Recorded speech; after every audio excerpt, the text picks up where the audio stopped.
ভারতে জেনজি আন্দোলনে নতুন মোড়। পাঞ্জাবের শিক্ষামন্ত্রীর পদত্যাগ দাবিতে এবার ককরোচ পার্টির পাশে বিজেপি। বিভিন্ন রাজ্যে বিক্ষোভকারীদের বিরুদ্ধে মামলা। 2 সপ্তাহ সংঘাতের পর থামল যুক্তরাষ্ট্র ইরান পাল্টাপাল্টি হামলা। অস্ত্র ঘাটতির কথা উড়িয়ে দিলেন ট্রাম্প। সৌদি ড্রোন ভূপাতিতের দাবি হাউথির। এবং দাবানলে বিপর্যস্ত ফ্রান্স স্পেন। নিরাপদে সরিয়ে নেওয়া হলো 3 লাখের বেশি বাসিন্দাকে। ভয়াবহ বন্যা বিপর্যস্ত চীন। মৃতের সংখ্যা বেড়ে 11। ভারতেও বাড়ছে প্রাণহানি।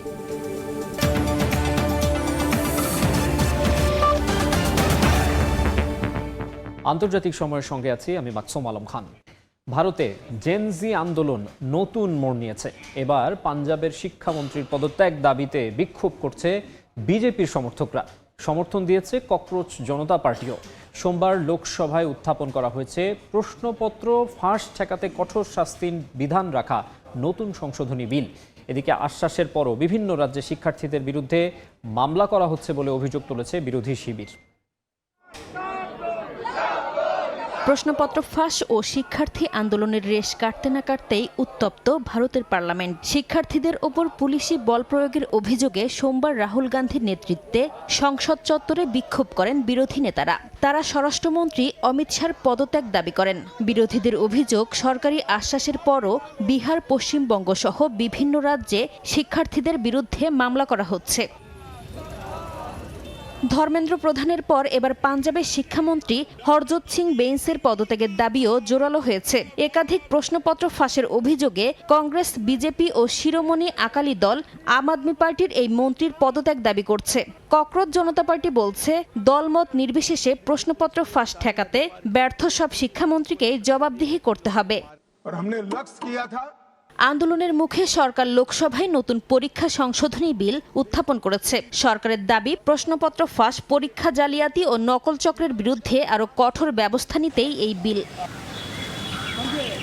এমন পরিস্থিতিতে ভারতের সুপ্রিম কোর্ট স্পষ্ট জানান, শান্তিপূর্ণ প্রতিবাদ সাংবিধানিক অধিকার। প্রশ্নফাঁস বিরোধী সংসদ চলো কর্মসূচিতে পুলিশি বল প্রয়োগের অভিযোগের শুনানিতে আদালত বলেন, শুধু আন্দোলন বলে লাঠিচার্জ করা যাবে না। এদিন বিহারে বিক্ষোভের সময় শিক্ষার্থীদের লক্ষ্য করে গুলি ছোড়ার ঘটনায় এক পুলিশ সদস্যকে প্রত্যাহার করা হয়েছে।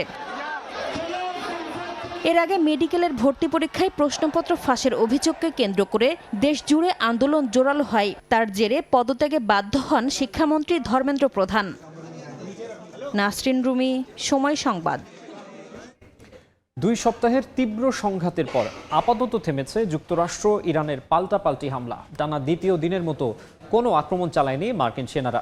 তেহরানও জানিয়েছে, যুক্তরাষ্ট্র সংযম বজায় রাখলে ইরানও পাল্টা পদক্ষেপ থেকে বিরত থাকবে। তবে ইরানের বাণিজ্যিক জাহাজে ইউক্রেনের হামলার জবাব দেয়া হবে বলে হুঁশিয়ারি দিয়েছেন পররাষ্ট্রমন্ত্রী আব্বাস আরাগচি। এদিকে জাতিসংঘ বলছে, কূটনীতির জন্য সুযোগ তৈরি করতে চান প্রেসিডেন্ট ডোনাল্ড ট্রাম্প। টানা দ্বিতীয় দিনের মতো রোববারও ইরানের বিরুদ্ধে নতুন কোনো হামলা চালায়নি যুক্তরাষ্ট্র। একই সময় তেহরানও জানায়, তারা পাল্টা সামরিক অভিযান থেকে বিরত রয়েছে। প্রায় 2 সপ্তাহ ধরে চলা সংঘাত কার্যত অন্তর্বর্তী যুদ্ধবিরতিকে ভেঙে দিলেও এই 2 দেশকে আবারও আলোচনার টেবিলে ফেরাতে জোরদার হয়েছে কূটনৈতিক তৎপরতা। তবে যুক্তরাষ্ট্র কেন হঠাৎ হামলা স্থগিত করেছে সে বিষয়ে পেন্টাগন কোনো আনুষ্ঠানিক ব্যাখ্যা দেয়নি। রয়টার্সকে ইরানের এক জ্যেষ্ঠ কর্মকর্তা জানান, যুক্তরাষ্ট্র যতক্ষণ হামলা বন্ধ রাখবে ততক্ষণ ইরানও পাল্টা হামলা চালাবে না। এর আগে প্রতিদিনের হামলার জবাবে প্রতিবেশী দেশগুলোতে থাকা মার্কিন ঘাঁটিতে ক্ষেপণাস্ত্র ও ড্রোন হামলা চালিয়ে আসছিল তেহরান। তবে গত 2 দিন ধরেই উভয় পক্ষের এই সামরিক বিরতি নতুন করে কূটনৈতিক সমাধানের সম্ভাবনা তৈরি করেছে। তবে জাতিসংঘের যুক্তরাষ্ট্রের রাষ্ট্রদূত মাইক ওয়ালটজ বলেছেন, প্রেসিডেন্ট ডোনাল্ড ট্রাম্প কূটনীতির জন্য একটি সুযোগ তৈরি করতে চান। তার দাবি, ওমানের মধ্যস্থতায় ইরান ও যুক্তরাষ্ট্রের মধ্যে বিভিন্ন পর্যায়ের যোগাযোগ অব্যাহত রয়েছে। একই সঙ্গে তিনি যুক্তরাষ্ট্রের ক্ষেপণাস্ত্র প্রতিরক্ষা ব্যবস্থার মজুদ দ্রুত ফুরিয়ে আসছে এমন ধারণাও নাকচ করেন। সামরিক বিশ্লেষকদের মতে, দীর্ঘ সময় ধরে একই একই মাত্রার হামলা উভয় পক্ষের জন্য ব্যয়বহুল এবং টেকসই নয়।以美谈判正在进行当中。 এদিকে ইরানের বাণিজ্যিক জাহাজে ইউক্রেনের হামলার ঘটনায় কঠোর হুঁশিয়ারি দিয়েছে তেহরান। রোববার ইরানের পররাষ্ট্রমন্ত্রী আব্বাস আরাকচি বলেছেন, ইরানের একটি বাণিজ্যিক জাহাজে ইউক্রেনের হামলা একটি গুরুতর ঘটনা এবং এটি কোনোভাবেই সহ্য করা হবে না। আরাকচি জানান, ইউরোপীয় ইউনিয়নের পররাষ্ট্রনীতি বিষয়ক প্রধান কাজা কালাস এবং রাশিয়ার পররাষ্ট্রমন্ত্রী সের্গেই ল্যাভরভের সঙ্গে পৃথক ফোন আলাপে তিনি হামলার বিষয়টি তুলে ধরেছেন। তবে হামলার ধরন, ক্ষয়ক্ষতি বা ইরান কী ধরনের পদক্ষেপ নেবে সে বিষয়ে বিস্তারিত কিছুই জানায়নি তেহরান। শিউলি রোসা, সময় সংবাদ। সৌদি আরবের সঙ্গে চলমান উত্তেজনার মধ্যেই একটি সৌদি ড্রোন ভূপাতিত করার দাবি করেছে ইয়েমেনের হাউথি বিদ্রোহীরা। এই ঘটনার একটি ভিডিও প্রকাশ করেছে গোষ্ঠীটি। স্থানীয় সময় রোববার প্রকাশিত ভিডিওতে ইয়েমেনের উত্তরাঞ্চলের আল জাওফ প্রদেশে একটি ড্রোন ভূপাতিত হতে দেখা যায়। হাউথিদের সামরিক মুখপাত্র ইয়াহিয়া সারি জানান, তুরস্কে তৈরি বাইরাক্তার আকিনজি ড্রোনটি তাদের ভাষ্য অনুযায়ী সামরিক তৎপরতা চালানোর সময় গুলি করে নামানো হয়। এদিকে হাউথিদের এই দাবির বিষয়ে তাৎক্ষণিক কোনো মন্তব্য করেনি সৌদি আরব। গাজার বিভিন্ন এলাকায় ইসরায়েলি আগ্রাসনে অন্তত 6 ফিলিস্তিনি নিহত এবং অন্তত আহত হয়েছেন 20 জনের বেশি। এদিকে নেতানিয়াহু বাহিনীর দাবি, মধ্য গাজায় এক হামলায় হামাসের ড্রোন ইউনিটের কমান্ডার হোমাম ঈদ নিহত হয়েছেন। অন্যদিকে গাজায় রাফার নতুন প্রশাসনিক প্রকল্পের অনুমোদন দিয়েছে তেল আবিব। এছাড়া যুদ্ধ বন্ধে জরুরি সংলাপের আহ্বান জানিয়েছেন পোপ লিও। আর নিউ ইয়র্ক সফর ঘিরে নতুন রাজনৈতিক বিতর্কে জড়িয়েছেন ইসরায়েলি প্রধানমন্ত্রী বিনিয়ামিন নেতানিয়াহু।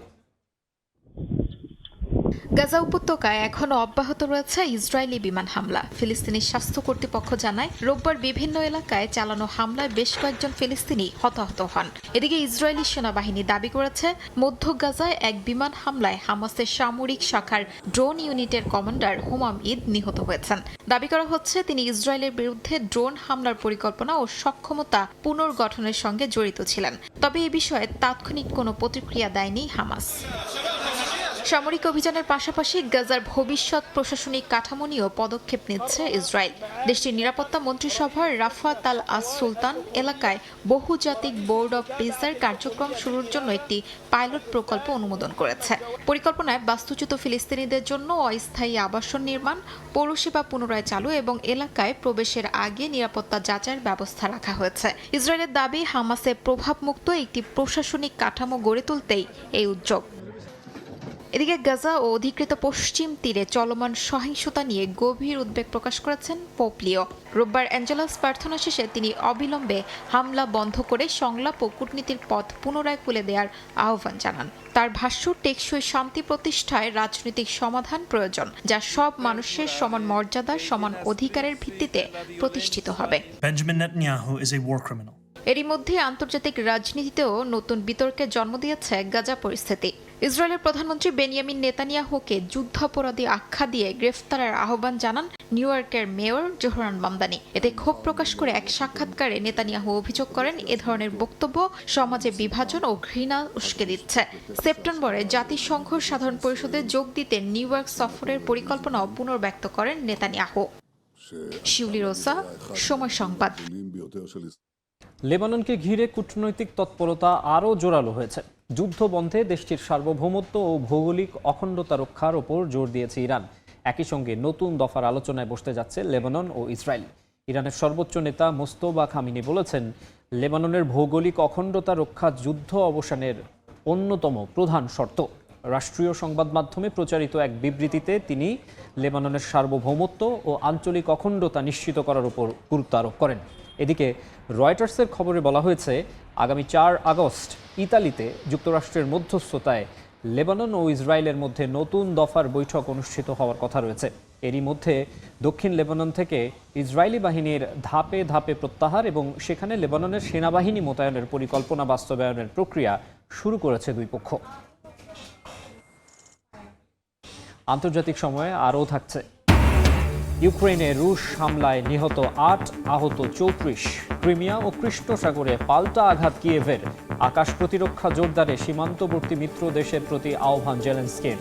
ভয়াবহ দাবানলে বিপর্যস্ত ইউরোপ ও উত্তর আমেরিকার বিস্তীর্ণ অঞ্চল। ফ্রান্স ও স্পেনে 3.5 লাখের বেশি মানুষকে নিরাপদ স্থানে সরিয়ে নেওয়া হয়েছে। ফ্রান্সে পুড়ে গেছে 42,000 হেক্টরের বেশি বনভূমি। আগুনে স্পেনে প্রাণ হারিয়েছেন একজন। অন্যদিকে যুক্তরাষ্ট্রের ওরেগনে দ্রুত ছড়িয়ে পড়ছে দাবানল। ইতালিতে আগুন নিয়ন্ত্রণে দমকল বাহিনীর পাশাপাশি পানিবাহী বিমান মোতায়েন করা হয়েছে। ধোঁয়ায় ঢেকে গেছে আকাশ। আগুনের লেলিহান শিখা গ্রাস করছে একের পর এক বন, জনপদ আর পর্যটন কেন্দ্র। ইউরোপের 2 দেশ ফ্রান্স ও স্পেনে ছড়িয়ে পড়া ভয়াবহ দাবানল নিয়ন্ত্রণে হিমশিম খাচ্ছেন দমকল কর্মীরা। ফ্রান্সে 2.5 লাখ এবং স্পেনে 75,000-এর বেশি মানুষকে নিরাপদ স্থানে সরিয়ে নেওয়া হয়েছে। আরও অন্তত 30,000 মানুষকে ঘরের ভেতরেই থাকার নির্দেশ দিয়েছে কর্তৃপক্ষ। ফ্রান্সের আটলান্টিক উপকূলে জনপ্রিয় পর্যটন এলাকা ক্যাপ ফেরে এবং বোর্দোর আশপাশে আগুন দ্রুত ছড়িয়ে পড়েছে। এরই মধ্যে 40,000 হেক্টরের বেশি বনভূমি পুড়ে গেছে। আগুনে ধ্বংস হয়েছে শত শত বাড়িঘর। পরিস্থিতি সামাল দিতে হাজারো দমকল কর্মী, সেনা সদস্য ও পুলিশ মোতায়েন করা হয়েছে। অন্যদিকে স্পেনের আভিলা, মাদ্রিদ ও তোলেদো অঞ্চলেও কয়েক হাজার হেক্টর বনভূমি আগুনে পুড়ে গেছে। একজনের মৃত্যুরও খবর পাওয়া গেছে। যুক্তরাষ্ট্রের পশ্চিমাঞ্চলেও দাবানলের তাণ্ডব অব্যাহত রয়েছে। সংশ্লিষ্ট কর্তৃপক্ষ বলছে, ওরেগনের সিস্টার্স শহরের কাছে বজ্রপাত থেকে শুরু হওয়া দাবানলে প্রায় 100 বর্গ কিলোমিটারের বেশি এলাকা পুড়ে গেছে, যার মধ্যে মাত্র 5% নিয়ন্ত্রণে আনা সম্ভব হয়েছে। আগুন নেভাতে গিয়ে নতুন করে আরও এক দমকল কর্মীর মৃত্যু হয়েছে। দীর্ঘ খরা, রেকর্ড পরিমাণ কম তুষারপাত, তীব্র তাপপ্রবাহ ও অনিয়মিত দমকা বাতাসের কারণে অরেগনের পাশাপাশি ওয়াশিংটন, ক্যালিফোর্নিয়া ও কলোরাডো সহ যুক্তরাষ্ট্রের পশ্চিমাঞ্চলে দাবানলের ঝুঁকি আরও বেড়ে গেছে। অন্যদিকে ইতালির গার্গানো উপদ্বীপের পেসকিচি এলাকায় দাবানলের কারণে শত শত পর্যটককে সরিয়ে নেওয়া হয়েছে। প্রবল বাতাসে ভূমধ্যসাগরীয় বনাঞ্চল পুড়ে আগুন দ্রুত ছড়িয়ে পড়ায় কোস্টগার্ড ও পুলিশ উদ্ধার অভিযান চালায়। আগুন নিয়ন্ত্রণে দমকল বাহিনীর পাশাপাশি পানিবাহী বিমান মোতায়েন করা হয়েছে। হতাহতের খবর না মিললেও আগুনের উৎস নিয়ে চলছে তদন্ত। এটি পরিকল্পিত অগ্নিসংযোগও হতে পারে বলে ধারণা স্থানীয় মেয়রের। নাসরিন রুমি, সময় সংবাদ। ভারী বর্ষণ আর পাহাড়ি ঢলে বিপর্যস্ত বিশ্বের বিভিন্ন দেশ। ভারতের আসামে বন্যায় প্রাণহানি বেড়ে দাঁড়িয়েছে 68 জনে। অন্যদিকে চীনের গানসু প্রদেশে মারা গেছে 11 জন। ফ্রান্সের বিভিন্ন অঞ্চলেও দেখা দিয়েছে আকস্মিক বন্যা। পাহাড়ি ঢলে ব্যাপক ক্ষতির মুখে পড়েছে চীনের গানজু প্রদেশ। টানা ভারী বৃষ্টিতে প্রদেশটিতে কয়েকজনের প্রাণহানির খবর পাওয়া গেছে। রাস্তাঘাট তলিয়ে যাওয়ায় আটকে পড়েছেন শত শত পর্যটক। তাদের উদ্ধারে কাজ করছে উদ্ধারকারী দলের সদস্যরা। গানজুর পাশাপাশি ভারী বৃষ্টিতে আকস্মিক বন্যা দেখা দিয়েছে গুয়াংডংয়ে। পানির তোড়ে ভেসে গেছে বহু গাড়ি। ক্ষতির মুখে পড়েছে স্থানীয়রা। ভারতের অবস্থাও বেশ করুণ। আসামে ব্রহ্মপুত্র নদীর পানি বিপদসীমা অতিক্রম করায় তলিয়ে গেছে অনেক এলাকা। বাড়ছে প্রাণহানির সংখ্যা। চরম দুর্ভোগে পড়েছেন লাখ লাখ মানুষ। অন্যদিকে জম্মু ও কাশ্মীরের রাজৌরি শহরে মুষলধারে বৃষ্টির পর নদী উপচে তলিয়ে গেছে বিঘার পর বিঘা ফসলি জমি। নিজৰ জীৱনটো আৰু নিজৰ সন্তান সৃষ্টিকর্তার প্রতি কৃতজ্ঞতা যে আমার বাচ্চা আর আমি বেঁচে আছি। সত্যি ভেবেছিলাম আর বাঁচবো না। আমরা মোট 5 জন এক কাপড়ে একটা গাছে চেপে বসেছিলাম। টানা প্রায় 13 ঘন্টা গাছের ডালে ঝুলে থাকার পর উদ্ধারকারী দল এসে আমাদের বের করে আনে। নিজৰ জীৱন ৰক্ষা কৰিলো, নিজৰ ল'ৰাটোৰ জীৱন ৰক্ষা কৰিলো। এদিকে ফ্রান্সের বিভিন্ন অঞ্চলে হঠাৎ অতি ভারী বর্ষণে তৈরি হয়েছে আকস্মিক বন্যা। নিচু এলাকাগুলো প্লাবিত হওয়ায় ভেঙে পড়েছে যোগাযোগ ব্যবস্থা। ফারদিন মাঝার, সময় সংবাদ। আন্তর্জাতিক সময়ে আরও থাকছে। যুক্তরাষ্ট্রের H-1B ভিসা অন্তত 3 বছর বন্ধ রাখার উদ্যোগ ট্রাম্প প্রশাসনের। কঠোর নিয়ম আরোপে সিনেটে বিল উত্থাপন। সীমিত হতে পারে গ্রিন কার্ডের সুযোগ। ইউক্রেনের বিভিন্ন অঞ্চলে রাশিয়ার হামলায় 8 জন নিহত ও অন্তত 34 জন আহত হয়েছেন। আকাশ প্রতিরক্ষা জোরদারে মিত্রদের প্রতি আহ্বান জানিয়েছেন প্রেসিডেন্ট জেলেনস্কি। রাশিয়ার দাবি, ক্রিমিয়া ও কৃষ্ণ সাগরের আকাশে 133টি ইউক্রেনীয় ড্রোন ভূপাতিত করা হয়েছে। এদিকে সন্দেহভাজন একটি রুশ ড্রোন আটক করেছে রোমানিয়া। একই সময়ে পশ্চিমাদের বিরুদ্ধে জলদস্যুতার অভিযোগ তুলে কড়া বার্তা দিয়েছেন রুশ প্রেসিডেন্ট ভ্লাদিমির পুতিন।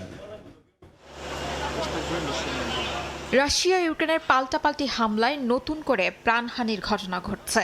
ইউক্রেনের উত্তরাঞ্চলের চেরনিহিভ শহরে একটি সুপারমার্কেটে রাশিয়ার ড্রোন হামলায় শিশুসহ বহু মানুষ হতাহত হন। প্রেসিডেন্ট ভলোদিমির জেলেনস্কি অভিযোগ করেন, রুশ বাহিনী ধারাবাহিকভাবে বেসামরিক স্থাপনাকে লক্ষ্য করে হামলা চালাচ্ছে। একই সময় রাশিয়া নিয়ন্ত্রিত এলাকায় ইউক্রেনের ড্রোন হামলায় কয়েকজন নিহত হয়েছে বলে দাবি করেছে রুশ সমর্থিত কর্তৃপক্ষ। এছাড়াও খার্কিভে আবাসিক ভবনে ড্রোন হামলায় শিশুসহ আরও কয়েকজন হতাহত হয়েছেন বলে জানিয়েছেন জেলেনস্কি। ইউক্রেনের দাবি, রাতভর রাশিয়া 8টি ক্ষেপণাস্ত্র ও 136টি ড্রোন ছুড়েছে, যার অনেকগুলোই ভূপাতিত করা হয় আকাশ প্রতিরক্ষা ব্যবস্থার মাধ্যমে। হামলার লক্ষ্য ছিল Kyiv, Kharkiv, Sumy, Odesa, Kherson, Donetsk, Mykolaiv, Zaporizhzhia ও চেরনিহিভ অঞ্চল। জেলেনস্কির মতে গত এক সপ্তাহে ইউক্রেন লক্ষ্য করে প্রায় 1700টি ড্রোন, 1630টির বেশি গাইডেড বোমা এবং 95টি ক্ষেপণাস্ত্র ব্যবহার করেছে রাশিয়া, যার অর্ধেকেরও বেশি ছিল ব্যালিস্টিক ক্ষেপণাস্ত্র। আন্তর্জাতিক অংশীদারদের প্রতি ইউক্রেনের আকাশ প্রতিরক্ষা আরও শক্তিশালী করার আহ্বান জানান তিনি। অন্যদিকে রোববার রাশিয়ার একটি ব্যালিস্টিক ক্ষেপণাস্ত্র কিয়েভে আঘাত হানলে বিভিন্ন স্থানে আগুন লাগে এবং বেশ কয়েকজন আহত হন। রাশিয়ার প্রতিরক্ষা মন্ত্রণালয়ের দাবি, তাদের হামলার লক্ষ্য ছিল কিয়েভের সামরিক শিল্প স্থাপনা, ওডেসা অঞ্চলের চর্নোমোর্স্ক বন্দরের সামরিক সরঞ্জাম ও জ্বালানি সংরক্ষণ অবকাঠামো এবং ইউক্রেনের ড্রোন উৎপাদন কর্মসূচি সংশ্লিষ্ট স্থাপনা। রাশিয়া দাবি করে রাশিয়ার অধিকৃত ক্রিমিয়া ও কৃষ্ণ সাগরের আকাশে 133টি ইউক্রেনীয় ড্রোন ভূপাতিত করা হয়েছে। যুদ্ধের প্রভাব এবার ন্যাটোভুক্ত রোমানিয়ার নিরাপত্তাতেও স্পষ্ট হয়ে উঠেছে। দেশটির প্রতিরক্ষা মন্ত্রণালয় জানায়, কৃষ্ণ সাগরের আকাশে রোমানিয়ার আকাশ সীমায় প্রবেশ করা একটি রুশ ড্রোন F-16 যুদ্ধবিমান ভূপাতিত করা হয়। গত 72 ঘণ্টায় এটি ছিল রোমানিয়ার আকাশ সীমা লঙ্ঘনের তৃতীয় ঘটনা। প্রেসিডেন্ট নিকোসর দান এ ধরনের অনুপ্রবেশকে অগ্রহণযোগ্য ও অসহনীয় বলে আখ্যা দিয়েছেন। ন্যাটো জানিয়েছে ঘটনাটি তদন্ত করা হচ্ছে। এমন পরিস্থিতির মধ্যে রাশিয়ার নৌবাহিনী দিবসে পশ্চিমাদের বিরুদ্ধে কড়া ভাষায় অবস্থান তুলে ধরেছেন প্রেসিডেন্ট ভ্লাদিমির পুতিন। তিনি রুশ তেলবাহী জাহাজ জব্দের পশ্চিমা প্রচেষ্টাকে জলদস্যু আখ্যা দিয়ে বলেন, আন্তর্জাতিক সামুদ্রিক আইন মেনে রাশিয়ার নৌবাহিনী এমন ঘটনার জবাব দেবে। আর পশ্চিমাদের অভিযোগ, নিষেধাজ্ঞা এড়াতে রাশিয়া তথাকথিত শ্যাডো ফ্লিট ব্যবহার করে তেল রফতানি করছে। শিউলি রোসা, সময় সংবাদ। যুক্তরাষ্ট্রে বিদেশি দক্ষ কর্মীদের জন্য সবচেয়ে জনপ্রিয় ভিসা H-1B বন্ধ রাখার উদ্যোগ নিয়েছে ট্রাম্প প্রশাসন। ভিসা কর্মসূচি অন্তত 3 বছরের জন্য স্থগিত এবং নিয়ম আরও কঠোর করতে সিনেটে বিল উত্থাপন করেছেন রিপাবলিকান আইন প্রণেতা। বিল পাশ হলে বিদেশি কর্মী নিয়োগ, গ্রিন কার্ডের সুযোগ এবং পরিবারের সদস্যদের যুক্তরাষ্ট্রে নেয়ার ক্ষেত্রেও বড় ধরনের পরিবর্তন আসতে পারে। যুক্তরাষ্ট্রে বিদেশি দক্ষ কর্মীদের জন্য বড় ধাক্কার ইঙ্গিত। সবচেয়ে জনপ্রিয় H-1B ক্যাটাগরির ভিসা কর্মসূচিতে বড় পরিবর্তনের উদ্যোগ নেওয়া হয়েছে। প্রেসিডেন্ট ডোনাল্ড ট্রাম্প প্রশাসনের সমর্থনে রিপাবলিকান সিনেটর টিম শিহি সিনেটে অ্যান্ড H-1B অ্যাবিউজড অ্যাক্ট শীর্ষক একটি বিল উত্থাপন করেন। প্রস্তাব অনুযায়ী আগামী 3 বছরের জন্য নতুন কোনো H-1B ভিসা ইস্যু করা হবে না। এ সময় পুরো কর্মসূচি পুনর্মূল্যায়ন করে ভবিষ্যতে আরও কঠোর শর্তে ভিসা চালুর পরিকল্পনা রয়েছে। বিলটির সমর্থকদের দাবি, H-1B কর্মসূচি মূলত যুক্তরাষ্ট্রে দক্ষ কর্মীর ঘাটতি পূরণের জন্য চালু হলেও অনেক প্রতিষ্ঠান কম খরচে বিদেশি কর্মী নিয়োগ করে মার্কিন নাগরিকদের চাকরির সুযোগ কমিয়ে দিচ্ছে। সিনেটর টিম শিহির ভাষায়, এই কর্মসূচির অপব্যবহার বন্ধ করে মার্কিন কর্মীদের স্বার্থকে সর্বোচ্চ অগ্রাধিকার দেয়াই নতুন আইনের উদ্দেশ্য। প্রস্তাবিত বিলে ট্রাম্প প্রশাসনের আগে ঘোষিত প্রতিটি H-1B আবেদনের জন্য $1,00,000 ফি আইনগতভাবে বাধ্যতামূলক করার কথাও বলা হয়েছে। পাশাপাশি বর্তমান লটারি পদ্ধতি বাতিল করে বেতন ভিত্তিক নির্বাচন ব্যবস্থা চালুর প্রস্তাব রয়েছে। তৃতীয় পক্ষের স্টাফিং এজেন্সির মাধ্যমে নিয়োগ, একাধিক প্রতিষ্ঠানে একসঙ্গে কাজের সুযোগ এবং H-1B ভিসাধারীদের গ্রিন কার্ডের জন্য আবেদন করার বর্তমান সুবিধাও সীমিত বা বাতিল করার কথাও বলা হয়েছে। এছাড়া পরিবারের সদস্যদের যুক্তরাষ্ট্রে আনার সুযোগও বন্ধ হতে পারে। শুধু কর্ম ভিসা নয়, বিদেশি শিক্ষার্থীদের জন্য কঠোর ব্যবস্থা নেওয়া হয়েছে এই বিলে। অপশনাল প্র্যাকটিক্যাল ট্রেনিং বা OTP কর্মসূচি বাতিল এবং নির্দিষ্ট এক্সচেঞ্জ ভিসাধারীদের কাজের অনুমতি প্রত্যাহারের প্রস্তাব রাখা হয়। একই সঙ্গে ফেডারেল সরকারি সংস্থাগুলোতে অভিবাসী ভিসাধারীদের নিয়োগে নিষেধাজ্ঞার কথাও বলা হয়েছে। তবে এসব পরিবর্তন কার্যকর হতে হলে বিলটি প্রথম সিনেট, এরপর প্রতিনিধি পরিষদে পাশ হয়ে প্রেসিডেন্টের স্বাক্ষর পেতে হবে। শিউলি রোসা, সময় সংবাদ। চীনের বহুমুখী ও দীর্ঘস্থায়ী ড্রোন TP-200 প্রথমবারের মতো উড্ডয়ন সম্পন্ন করেছে। স্থানীয় সময় রোববার পূর্ব চীনের শানডং প্রদেশের ইয়ানতাইয়ে এই পরীক্ষা চালানো হয়। ড্রোনটি বিশেষভাবে ডিজাইন করা, যা দীর্ঘ সময় ধরে উঁচু এলাকায় অভিযান পরিচালনা করতে পারে। এটি পর্যাপ্ত শক্তি নিয়ে 24 ঘন্টারও বেশি সময় ধরে চলতে পারে এবং এর সর্বোচ্চ পাল্লা 3000 কিলোমিটার। একক কার্যকারিতা সম্পন্ন প্রচলিত ড্রোনগুলোর থেকে এটি ভিন্ন। এতে রয়েছে একটি মডিউলার ও বহু বিন্যাসযোগ্য নকশা, যা বিভিন্ন মিশনের পেলোডের সঙ্গে নমনীয়ভাবে খাপ খাইয়ে নিতে সাহায্য করে। এটি বিভিন্ন কাজ অনুযায়ী দ্রুত অপারেশনাল মোড পরিবর্তন করতে পারে বলে এতে উচ্চ ক্রয় এবং রক্ষণাবেক্ষণ খরচ কম হয়। সিরিয়া ইসরায়েলের সঙ্গে নিরাপত্তা চুক্তিতে পৌঁছানোর জন্য সক্রিয়ভাবে কাজ করছে বলে জানিয়েছেন দেশটির প্রেসিডেন্ট আহমেদ আল শারা। বলেন, এই চুক্তি অধিকৃত গোলান মালভূমির ওপর সিরিয়ার অধিকারকে ক্ষুণ্ণ করবে না, যা ইসরায়েল 1973 সাল থেকে অবৈধভাবে দখল করে রেখেছে। এছাড়া এই ধরনের একটি চুক্তি হলে চলমান সংকটের একটি গ্রহণযোগ্য ও ব্যাপক সমাধানের পথ প্রশস্ত করতে পারে বলে জানান তিনি। বাশার আল আসাদের সরকারের পতনের পর ডিসেম্বর 2024-এ আল শারা ক্ষমতায় আসেন। এরপর থেকে দক্ষিণ সিরিয়ায় ইসরায়েলের বারবার অনুপ্রবেশ ও হামলার প্রেক্ষাপটে এই চুক্তির কথা বলা হলো। একসঙ্গে আকাশে উড়ল 50টি রঙিন হট এয়ার বেলুন। শুধু চোখ জুড়ানো দৃশ্যই নয়, এই উড্ডয়নের মধ্য দিয়ে গড়া হয়েছে নতুন রুশ রেকর্ডও। আয়োজন ঘিরে হাজারো দর্শকের উচ্ছ্বাসে মুখর ছিল রাশিয়ার ঐতিহাসিক শহর পেরেস্লাভল-জালেন্সকি। রঙের উৎসব যেন নেমে এলো আকাশ জুড়ে। কেউ ছবি তুলছেন, কেউ সেলফিতে বন্দি করছেন স্মরণীয় মুহূর্ত। নিচে হাজারো দর্শকের ভিড়, আর ওপরে একের পর এক ভেসে বেড়াচ্ছে বিশাল সব হট এয়ার বেলুন। রাশিয়ার ইয়ারোস্লাভল অঞ্চলের ঐতিহাসিক শহর পেরেস্লাভল-জালেন্সকিতে অনুষ্ঠিত হলো বার্ষিক রাশিয়ান গোল্ডেন রিং অ্যারোনটিক্স উৎসব। দেশের বিভিন্ন অঞ্চল থেকে মানুষ ছুটে আসেন এই ব্যতিক্রমী উৎসব উপভোগ করতে। এবারের আয়োজনে ছিল আরও বিশেষত্ব। রেকর্ড গড়ার আগে চলেছে দীর্ঘ প্রস্তুতি। পাইলটরা একে একে বেলুনে গরম বাতাস ভরেছেন, পরীক্ষা করেছেন প্রতিটি যন্ত্রাংশ। সবকিছু ঠিকঠাক নিশ্চিত হওয়ার পরই শুরু হয় একযোগে উড্ডয়ন। একটি মাত্র লঞ্চ প্যাড থেকে একসঙ্গে উড়িয়ে দেওয়া হয় 50টি বেলুন। এর মধ্য দিয়ে গড়া হয়েছে নতুন রুশ রেকর্ড। আয়োজকরা জানান, এতগুলো বেলুনকে একই সময়ে নিরাপদে আকাশে ওড়ানো ছিল অত্যন্ত জটিল ও বিরল একটি উদ্যোগ। অনেকদিন ধরেই এই দিনের অপেক্ষায় ছিলাম। শুধুমাত্র এই উৎসবের জন্যই মস্কো থেকে এত দূরে এসেছি। সুন্দর আবহাওয়া আর একসঙ্গে এতগুলো বেলুনের উড্ডয়ন প্রত্যাশার চেয়েও বেশি আনন্দ দিয়েছে। শুধু প্রদর্শনী নয়, অনেক দর্শক বেলুনে চড়েও উপভোগ করেন এই অভিজ্ঞতা। কয়েকশো ফুট ওপরে উঠে নিচের শহর আর চারপাশের সবুজ প্রকৃতি উপভোগ করতে বিভিন্ন স্থান থেকেও ছুটে এসেছেন অনেকে। ঐতিহাসিক শহর, মনোরম আবহাওয়া, রঙিন বেলুন আর নতুন রেকর্ড, সব মিলিয়ে এবারের রাশিয়ান গোল্ডেন রিং অ্যারোনটিক্স উৎসব হয়ে উঠেছে দর্শকদের জন্য এক স্মরণীয় উৎসব। কাকুলি আখতার, সময় সংবাদ। আন্তর্জাতিক সময়ের শীর্ষ সংবাদগুলো জানিয়ে দিচ্ছে আরেকবার। ভারতে জেনজি আন্দোলনের নতুন মোড়। পাঞ্জাবের শিক্ষামন্ত্রীর পদত্যাগ দাবিতে এবার ককরোচ পার্টির পাশে বিজেপি। বিভিন্ন রাজ্যে বিক্ষোভকারীদের বিরুদ্ধে মামলা। 2 সপ্তাহ সংঘাতের পর থামল যুক্তরাষ্ট্র ইরান পাল্টাপাল্টি হামলা। অস্ত্র ঘাটতির কথা উড়িয়ে দিলেন ট্রাম্প। সৌদি ড্রোন ভূপাতিতের দাবি হাউথির।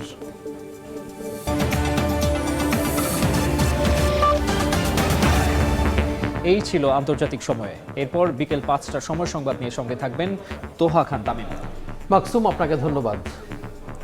বিকেল 5টার সময় সংবাদ দিয়ে আসছি কিছুক্ষণ পর। সঙ্গে থাকুন সময়ের।